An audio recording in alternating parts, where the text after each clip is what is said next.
पर देश के प्रधानमंत्री एक हिंदुत्व सिविल कोड लाना चाहते हैं। यूनिफॉर्म सिविल कोड की बात हो रही है, ये किस कानून की बात हो रही है? हाँ, हमारे पास ऑलरेडी यूनिफॉर्म क्रिमिनल कोड है। बंटवारा सारी चीजों का होना चाहिए और वो सब समान हो। साथ बैठ करके सबको अगर कन्विंस कर लिया जाए सब लोग मान जाएं, कोई दिक्कत नहीं।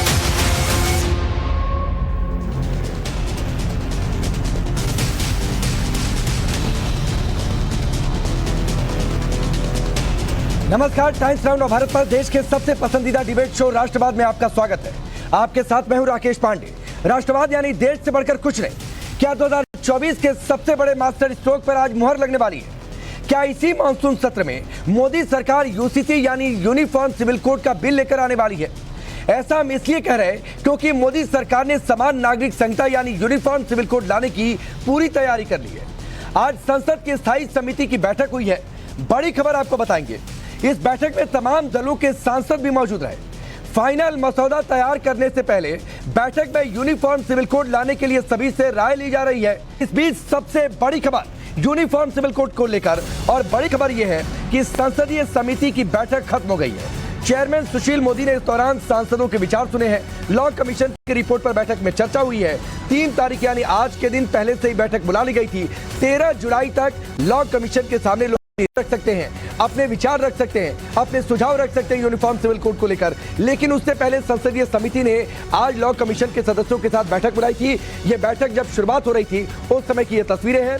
सुशील मोदी ने इस बैठक की अध्यक्षता की, सबके विचार सुने और माना यह जा रहा कि जब 13 जुलाई का डेडलाइन जो समाप्त हो जाएगा उसके बाद एक राय सरकार तक पहुंचाई जाएगी। मोदी के खिलाफ जो विपक्ष एकजुट हो रहा था यूसीसी के नाम पर बढ़ता जा रहा है।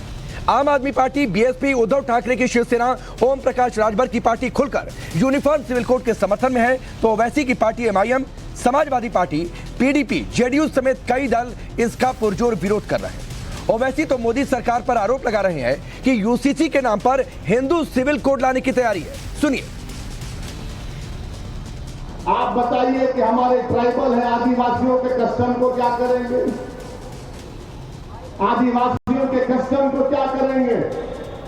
तो यूसीसी के नाम पर देश के प्रधानमंत्री एक हिंदुत्व सिविल कोड लाना चाहते हैं। हिंदुत्व सिविल कोड लाना चाहते हैं।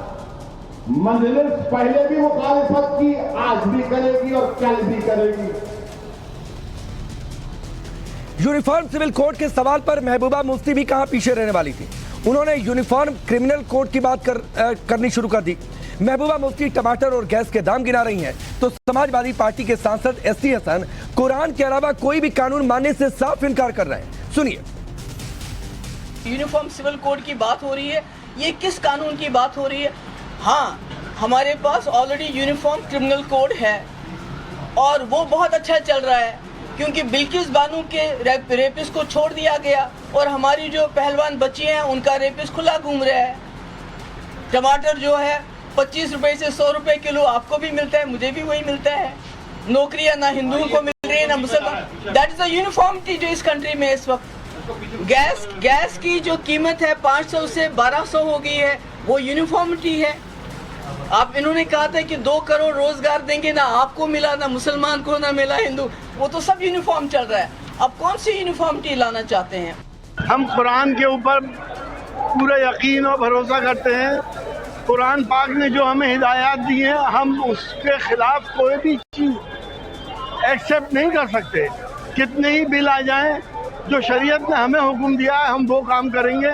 और अगर किसी मुसलमान को कुरान पाक की बताए हुए रास्ते पे नहीं चलना है तो मेरी सलाह है कि वो इस्लाम छोड़ के कहीं और चले जाए। तो आपने सुना एसटी हसन साहब को किस तरीके से कह रहे हैं कि देश का मुसलमान कुरान के अलावा कोई बात मानेगा नहीं, शरीयत का ही कानून मानेगा। सवाल है कि क्या मोदी सरकार का यूनिफॉर्म सिविल कोड लाने का फैसला गेम चेंजर साबित होगा? तमाम मुस्लिम महिलाएं भी यूनिफॉर्म सिविल कोड के समर्थन में हैं। सवाल भी है कि अगर देश में सभी के लिए कानून होगा तो फिर उससे परेशानी क्या है? चलिए वो सवाल आपके सामने रखता हूं जिनके इर्द गिर्द आज की डिबेट आगे बढ़ने वाली है। पहला सवाल ये कि 2024 के मास्टर स्ट्रोक पर क्या आज जो बैठक अभी समाप्त हुई है उसमें कोई फाइनल कॉल ली गई है? सवाल यह भी कि मोदी अगस्त क्रांति पार्ट 3 का पेपर वर्क क्या कंप्लीट है? यूसीसी आएगा तो 24 का पूरा सीन क्या बदल जाएगा? और सवाल यह भी कि देश धर्म जाति भूल जाएगा, यूसीसी पर फैसला क्या होकर रहेगा इस मॉनसून सेशन में। चलिए आपका परिचय आज के मेहमानों से। शलभमणि त्रिपाठी हमारे साथ जुड़े हुए हैं, भारतीय जनता पार्टी के नेता और प्रवक्ता।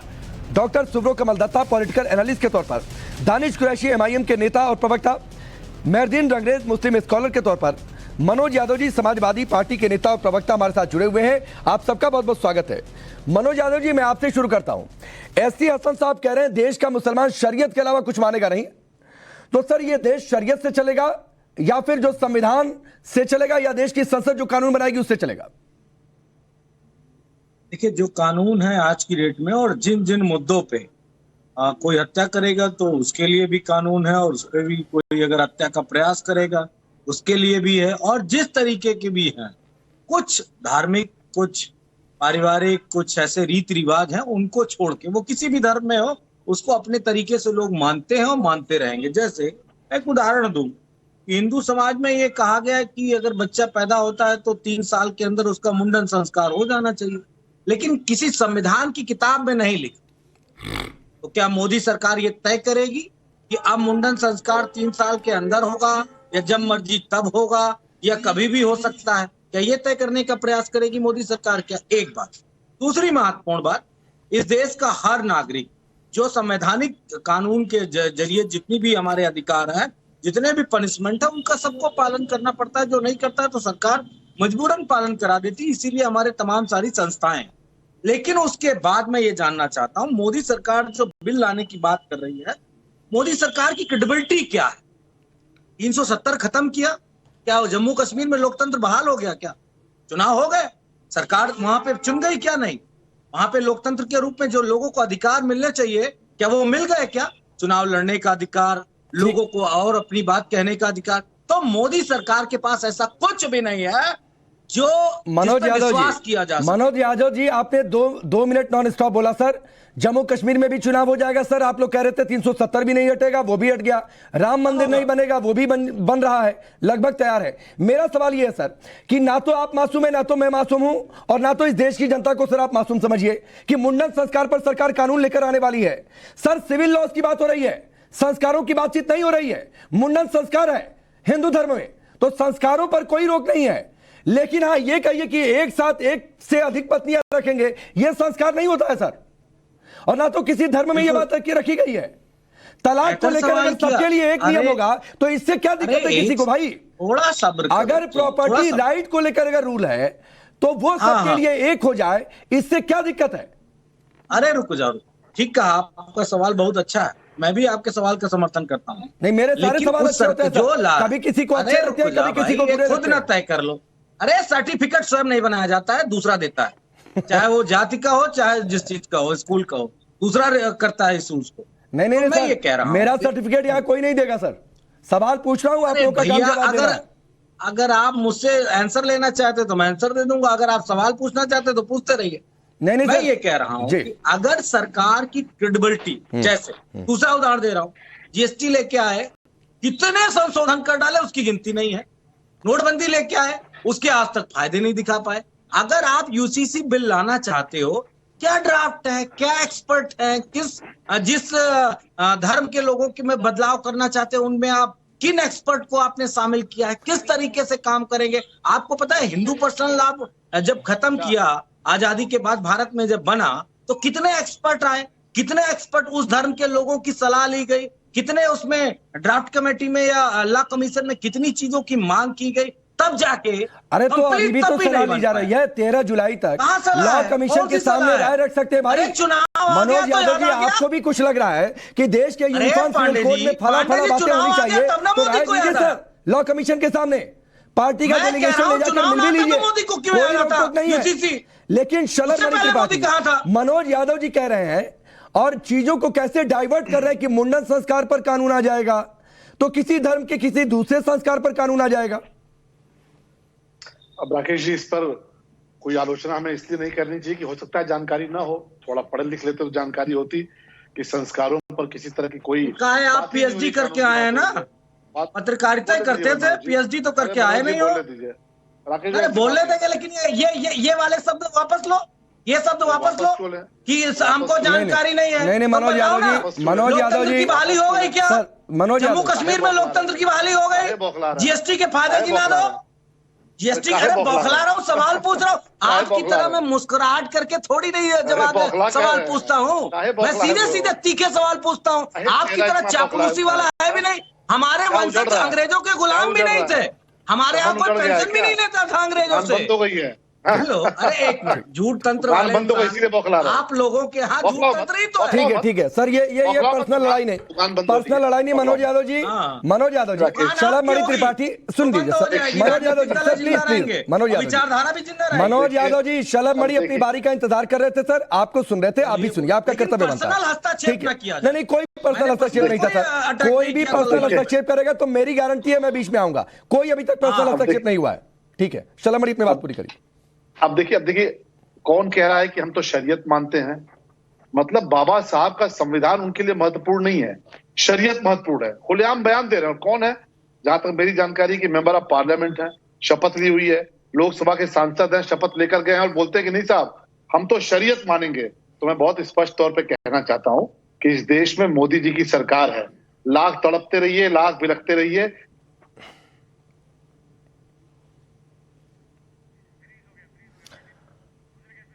ठीक है, संपर्क टूट चुका है। दोबारा हम शलभमणि के पास जाएंगे।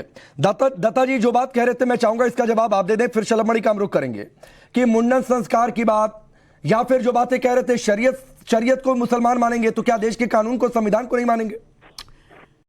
देखिए, सारे बातें कानूनी परिपक्ष में जवाब दूंगा और LLB है मेरा, जानकारी के लिए बोल दूं लोगों को ताकि प्रश्न ना उठाए, और लीगल एंगल से ही बताऊंगा। मुंडन संस्कार या फिर आपके शादी पे 7 फेरे या फिर निकाहनामा पे कबूल है, ये कस्टमरी लॉ है। कस्टमरी लॉ ऑरल ट्रेडिशन पे आधारित होती है। अंतर्राष्ट्रीय जुरिस्प्रूडेंस और कानून कहता है कि कस्टमरी लॉ वो ऑरल बेस्ड होता है, उसकी कोई कानूनी आधार नहीं होता है। ये भारत के परिपक्ष में भी है और दुनिया के परिपक्ष में भी है। इंटरनेशनल जुरिस्प्रूडेंस यही कहता है। तो कस्टमरी लॉ वो हमेशा से रहा है, हमेशा से रहेगा।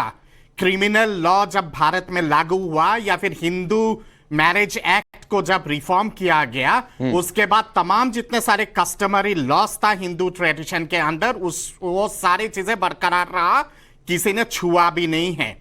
यहां पे महत्वपूर्ण बात यह आती है कि शरीयत लॉ को अगर मानना है तो शरीयत लॉ में क्रिमिनल जुरिस्प्रूडेंस भी है। शरीयत लॉ क्या कहता है क्रिमिनल एक्टिविटीज को लेके? कोई अगर बलात्कारी हो और वो अगर बलात्कार में पकड़ा जाता है तो सरेआम उसको चौराहे पे पत्थर मार के उसको मौत की सजा दी जाती है, उसका लिंग काट दिया जाता है।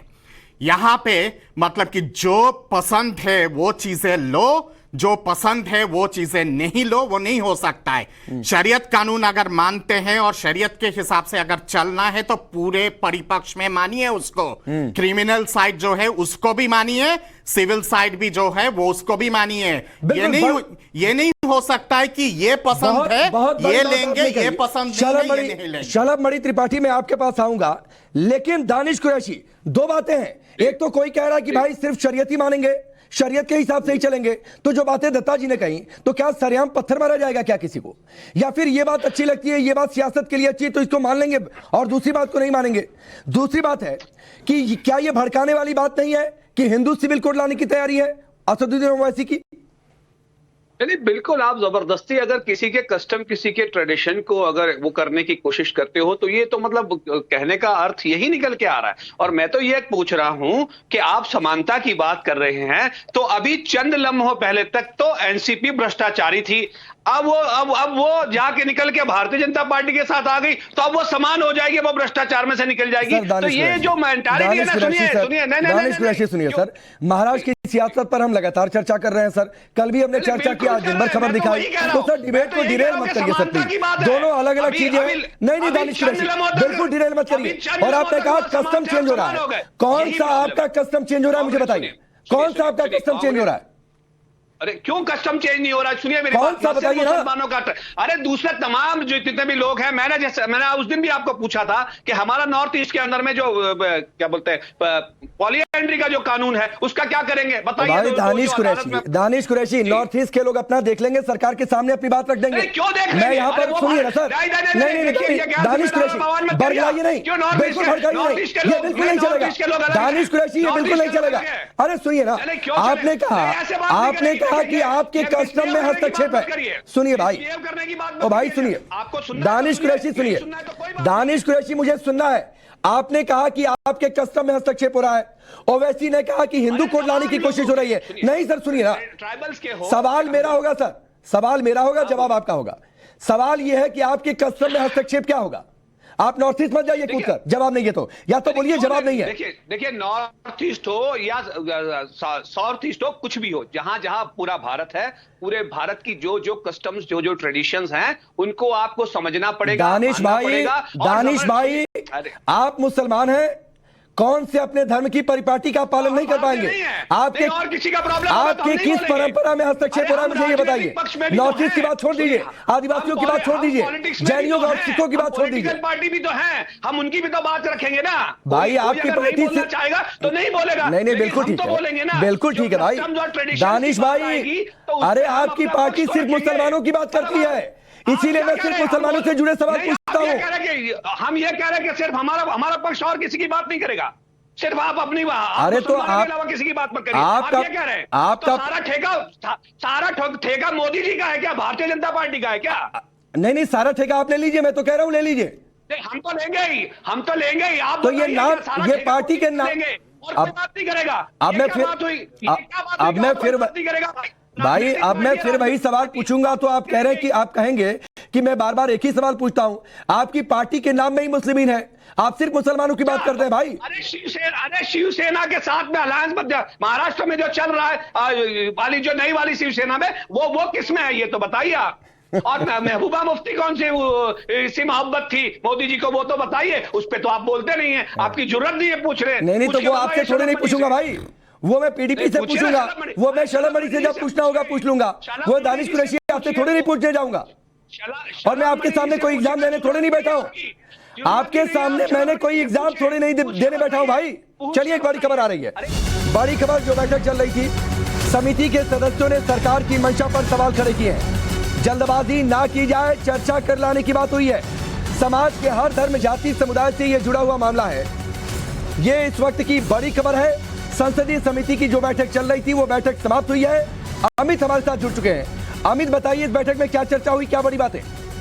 देखिए सबसे बड़ी बात की अभी तक 13 तारीख के बाद से जो सजेशन मांगा गया था 13 जून से, उसमें करीब 19 लाख पूरे देश भर से 19 लाख सजेशन आ चुके हैं यूसीसी को लेकर। बैठक जो हुई एक तरह से पहली बैठक थी, इसमें जो संसदीय समिति थी उसमें कई लोगों ने इस बात को उठाया कि आखिर इसकी जरूरत क्या है, क्यों यहाँ पर कंसल्टेशन की बात की जा रही है, सुझाव मांगे जा रहे हैं। क्योंकि 2018 में कंसल्टेशन कमेटी थी तो उसमें लॉ कमीशन की तरफ से कहा गया है कि उस समय कोई रिपोर्ट रिकमेंडेशन सरकार को नहीं की गई थी, इसीलिए ये जो कमेटी इसमें कई तरह के सुझाव लिए जा रहे हैं, इसको सरकार रिकमेंड करेगी। कई लोगों ने अपनी जानने की कोशिश की, शिवसेना बीएसपी सबने समर्थन किया। हाँ इतना जरूर कुछ लोगों ने कहा कि आखिर चुनाव के वक्त पर इसकी जरूरत क्या है, आखिर चुनाव से पहले क्यों है। सरकार के मंशा पर सवाल उठाया गया, लेकिन विरोध खुलकर किसी ने नहीं किया। कांग्रेस समेत जो तमाम लोग थे उन्होंने इस बात को जरूर सवाल पूछा कि इसकी जरूरत, इस टाइमिंग को लेकर सवाल खड़े किए। हालांकि बताया गया कि जो मैरिज एक्ट है, जैसे कि शिवसेना ने कहा कि कोई फैमिली लॉ नहीं है, ये पूरे देश की बात हो रही है। यूसीसी अगर देखिए तो कई ऐसे कानून है, जैसे नॉर्थ ईस्ट भी है, आदिवासी इलाके हैं, सबके लिए अपने अपने कानून है। नॉर्थ ईस्ट में कोई कानून। ठीक है, बहुत बहुत शुक्रिया अमित, आपको रोकता हूँ। बहुत बहुत शुक्रिया हमसे जुड़ने के लिए, इस पूरी जानकारी के लिए। तो मोर और लेस सभी लोग समर्थन में हैं जो संसदीय समिति की बैठक चल रही थी। हाँ, टाइमिंग को लेकर, मंशा को लेकर सवाल जरूर खड़े किए जा रहे हैं।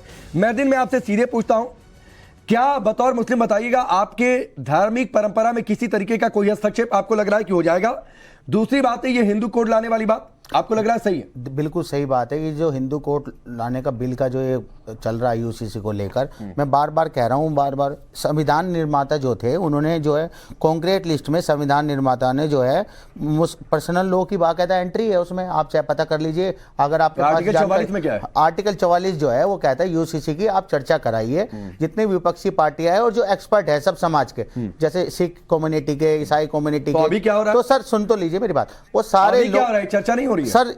फिर आपको पता क्या लॉ कमीशन राय मांग रहा है, वो क्या है? चर्चा नहीं है सर। 2016 में भी लॉ कमिशन बना था, उसने 2018 में लॉ कमीशन हमेशा ही रहता है भाई। राकेश जी 2016 में लॉ कमीशन बना, 2018 में उन्होंने अपनी रिपोर्ट दी, रिपोर्ट में कहा कि यूसीसी की देश में कोई जरूरत नहीं है, ठीक है। धारा 71 जो है, मतलब आर्टिकल 44 को आप नहीं मानेंगे, मतलब सुप्रीम कोर्ट ने 10 बार कहा कि यूनिफॉर्म सिविल कोड की जरूरत है, राष्ट्रीय एकता के लिए जरूरी है। मैं आऊंगा सर, एक ब्रेक लेना है, ब्रेक के बाद भी ये चर्चा जारी है, जल्द वापस लौटते ब्रेक के बाद। किसी की जरूरत नहीं है।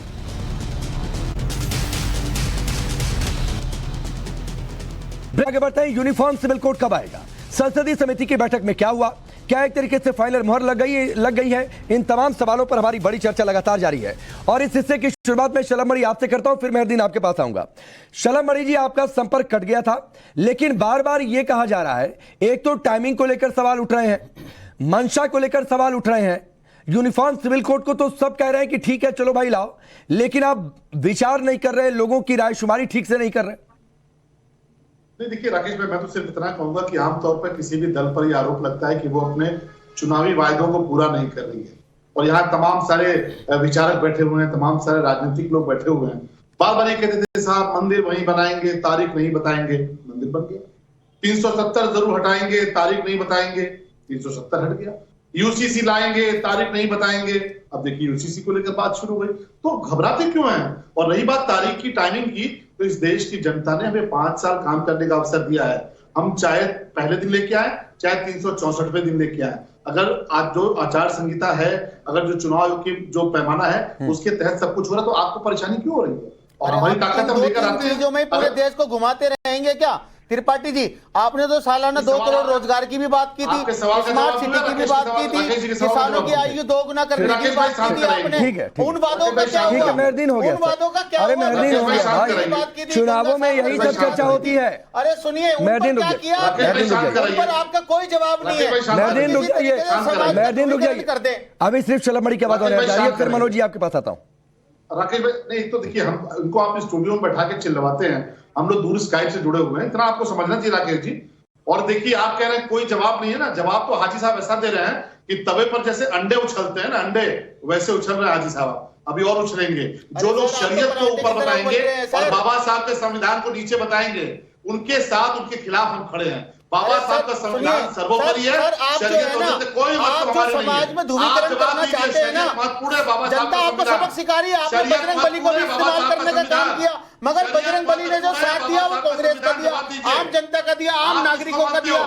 देश विकास चाहता है, देश पांचवी, आप विकास की एजेंडे पे काम ही नहीं कर रहे, आपका कोई कार्य नहीं है, आप कोई बता ही नहीं पा रहे। आप किस भी आपको वोट मांगेंगे लोगों ने, बार बार ये कहेंगे राम मंदिर बनवाने वाले आप कौन होते हैं? और सुप्रीम कोर्ट ने बनवाया, हाँ आर्टिकल 370 आपने हटाया, इस बात के लिए आपको श्रेय मिल सकता है, मगर ये चीजें। चलिए मैं आगे बढ़ता हूँ, मैं बीच में आता हूँ, एक मिनट सभी शांत हो जाए, मेहरदीन शांत हो जाइए, मेहरदीन शांत हो जाइए। एक शलभ मणि ने सवाल पूछा, आपके लिए शरीयत ज्यादा महत्वपूर्ण या देश का संविधान? देखिए हमारे लिए हमारा संविधान सर्वोपरि है, फिर उसके बाद हमारे पास जो है पर्सनल लॉ बोर्ड के तहत जो हमारे शरिया कानून है वो हम अपना फॉलो करते हैं। पर्सनल लॉ से देश नहीं चलता है, किसी भी धर्म के, संविधान हमें अधिकार देता है। आर्टिकल 29 के तहत 29 के तहत हमें अधिकार देता है कि हम अपने धर्म की आजादी मिलती है हमें, ठीक है, हम उसे फॉलो कर सकते हैं। अरे रुक जाइए ना, मेहरदीन रुक जाइए, मेहरदीन रुक जाइए प्लीज। खास तौर से मुसलमानों के ट्रिपल तलाक, मुझे मजबूरन आपकी आवाज डाउन करवानी पड़ेगी, इनकी आवाज डाउन रखिए।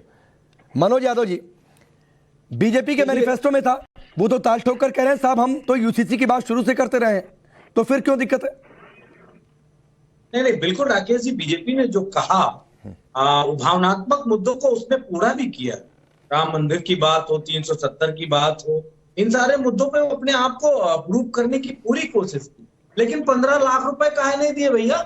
का गुनाह था? सरकार तो 2 बार बनवा दी, यूपी में तो आपकी डबल इंजन की दोबारा भी सरकार बन गई। 15 लाख देने में हमने तो वादा किया नहीं था, आपने नहीं किया। और एक बात बताऊं, अरे रुक जाओ सलाम मणि जी, रुक जाओ थोड़ा सा, रुक जाओ। अब तीखे सवाल पूछ ले, फिर अंडे की तरह नहीं, चूजे की तरह आप उछलिएगा, हमें कोई दिक्कत नहीं, चूजे की तरह उछलिएगा। हाँ नहीं, वही मैं सवाल, मेरे भी जवाब वैसे ही, जैसे आपकी करनी वैसे हमारी भरनी।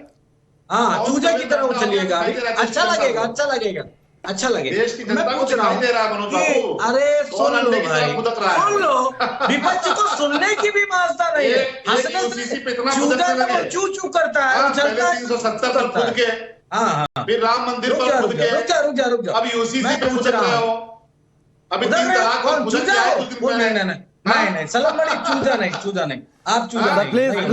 प्लीज सर, मैं बीच में आता हूँ। नहीं सर प्लीज प्लीज, एक मिनट, दोनों लोग की आवाज डाउन करिए, दोनों लोग की आवाज डाउन करिए। एक मिनट सर, आप दोनों लोग बहुत वरिष्ठ नेता है सर। सर टेलीविजन चैनल पर ऐसी भाषा नहीं अच्छी लगती है कोई किसी को, तो सर ठीक है ना, वो अपनी बात रख रहे थे।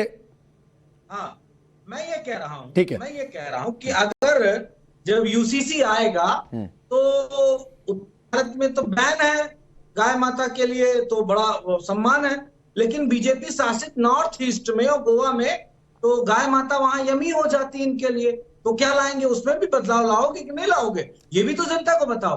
आए थे मुसलमानों को राइट करने और दलितों पिछड़ों के राइट को अनराइट कर दिया, यही तो किया ना आपने, यही तो किया। कह रहे थे हम मुसलमानों को शहीद कर देंगे, हम ये कर देंगे, और देश के दलित और पिछड़ों को चकनाचूर कर दिया।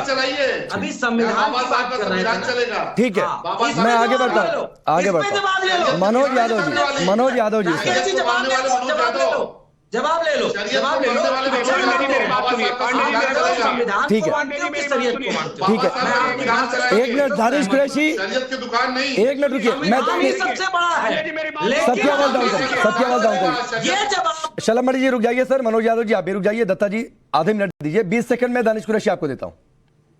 देखिए, मुझे पांडे जी की भाषा से, शलभ मणि जी की भाषा से बहुत आपत्ति है। उनको अगर शरीयत से प्रॉब्लम है उनको अगर किसी चीज का राइट्स की बात करनी है तो करे, लेकिन किसी के भी धर्म ग्रंथ की या किसी की जो फीलिंग्स है उसको हर्ट करने की कोशिश ना करे। पांडे जी, मेरी आपसे रिक्वेस्ट है। नहीं, कह रहे वो उनकी भाषा सुनिए, क्या कह रहे हैं वो क्या कह रहे हैं, उनकी भाषा सुनिए, उनकी भाषा सुनिए। तो आप बताइए ना सर, क्या गलत लगा, इतनी चीख चिल्ली बताइए। शरीयत के नाम से वो जो भाषा का इस्तेमाल कर रहे हैं, उनको कुछ प्रॉब्लम है तो टेक्निकल बात रख के वो अपनी बात करें, लेकिन जो भाषा का वो उपयोग अभी दूसरे जो पैनलिस्ट थे उनके साथ कर रहे हैं, मुझे उससे आपत्ति है। नहीं सर, पूरे मुस्लिम समाज को दानिश कुरैशी सुनिए सर, दानिश कुरैशी सुनिए सर, किसी भी धर्म ग्रंथ पर कोई ऊंची टिप्पणी ना करे सर। हम सभी धर्म ग्रंथों का सम्मान करते हैं सर, और ना हम अपने डिबेट में, अपने शो में किसी को भी इस बात की इजाजत दे सकते हैं, वो चाहे कोई भी हो। दानिश कुरैशी मैं एंकर हैं, आप उनसे आप बताइए, ठीक है। और मैं इसीलिए जब भाषाई दानिश कुरैशी इसीलिए जब भाषाई मर्यादा बिगड़ रही थी तो मैं बीच में आया। मैं शलभ मणि जी और साथी मनोज यादव जी दोनों लोगों को मैंने रोका। नहीं लगा रहा हूं पांडे जी, मैं आरोप नहीं लगा रहा हूं आप पे। ठीक है, मैं सिर्फ आपसे ये कह रहा हूं कि ठीक है सर, एक मिनट रुकिए दत्ता जी। मैं सुन रहा था यहाँ पे चर्चा पे ये विषय भी आई कि नॉर्थ ईस्ट को लेके, और किसी पैनलिस्ट ने कहा कि नॉर्थ ईस्ट में पॉलीएंड्री सोसाइटी है। गुवाहाटी और शिलोंग में रहा हूं मैं, मेरा जन्म गुवाहाटी से है। नॉर्थ ईस्ट में पॉलीएंड्री सोसाइटी नहीं है, कुछ प्रदेशों में मैट्रियार्कल सोसाइटी है। मैट्रियार्कल सोसाइटी और पॉलीएंड्री में जमीन आसमान का फर्क होता है। अब मैं बता देता हूं मैट्रियार्कल सोसाइटी कहां है। मेघालय में है और उसके साथ साथ मिजोरम में है। मेघालय और मिजोरम में आपके क्रिश्चियन मैरिज एक्ट लागू है क्रिश्चियनों के लिए, और उसके खासी, जैंतिया और गारोस के लिए और मिजोस के लिए। क्रिश्चियन मैरिज एक्ट के मुताबिक कोई भी वहां का जो कस्टमरी लॉ है, जो मैट्रियार्कल सोसाइटी में सबसे छोटी बेटी को दी जाती है, प्रॉपर्टी से लेकर सारी चीजें हकदार होते हैं और वो कहीं ना कहीं पे मालिकाना हक होता है। किसी भी चीज से छेड़छाड़ नहीं हुआ है और ना कभी होगा। मैंने शुरुआत में भी कहा कि customary laws are based on oral tradition and customs which doesn't have any legality. कि ये हम बार बार कह रहे हैं कि कॉमन रिलीजन कोड नहीं है भाई, ये कॉमन सिविल कोड है। सिविल कोड है, सिविल कोड है, सिविल लॉज पर है। ना ये हिंदू कोड है, ना ये मुस्लिम कोड है, ना ये क्रिश्चियन कोड है, ना ये पारसी कोड है, ना ये बौद्ध कोड है। ये एक कॉमन फिर मनोज यादव कोड जी है। शरीयत की बात क्यों बीच में घुसाई जा रही है? अगर बीजेपी पर सुनिए सर, अगर आप बीजेपी पर आरोप लगा रहे हैं कि ये टाइमिंग है, चुनाव को लेकर मंशा है, तो सर अभी तो चुनाव के लिए किसी की भावनाएं भड़का रहे हैं आप क्या हसन साहब? देखिए समाजवादी पार्टी ने इस शब्द का जिक्र नहीं किया, जिक्र किया तो बीजेपी के प्रवक्ता ने शरीयत की बात शुरू की। एसटी हसन किसने कहा? सवाल पूछा एसटी हसन किस पार्टी से सांसद है? कि अगर एसटी हसन किस पार्टी से सांसद है? क्या बेनिफिट्स होंगे? एसटी हसन किस पार्टी से है? कौन से आपके समाजवादी पार्टी के नहीं है क्या एसटी हसन? बताए ना सरकार, आपके समाजवादी पार्टी का नहीं है एसटी हसन? डिबेट कर रहे हो, एसटी हसन किस पार्टी से नहीं, इसका स्पष्टीकरण दीजिए। और उसके साथ साथ आजादी से लेके अभी तक माननीय सुप्रीम कोर्ट ने 15 बार आदेश दिए हैं तमाम सरकारों को कि यूनिफॉर्म सिविल कोड लागू हो। उच्चतम न्यायालय पे आपको भरोसा है या नहीं है? अगर उच्चतम न्यायालय ने आदेश दिया है वो आदेश का पालन होना दत्ता साहब, वक्त की कमी है। मनोज यादव जी आपसे यूसीसी पर सवाल पूछा जाता है, आप जीएसटी पर चले जाते हैं। हसन साहब किस पार्टी के सांसद हैं? आपकी पार्टी से हैं। वो कह रहे हैं कि जो शरीयत के हिसाब से नहीं चलेगा उस मुसलमान को कहीं और चले जाना चाहिए, वो मुसलमान हो ही नहीं सकता। तो कौन किसको भड़का रहा है सर? जनता देख रही है। चलिए वक्त इतना ही है सर, वक्त इतना ही है। आप सबका बहुत बहुत शुक्रिया हमसे जुड़ने के लिए। रुकेंगे ब्रेक के लिए।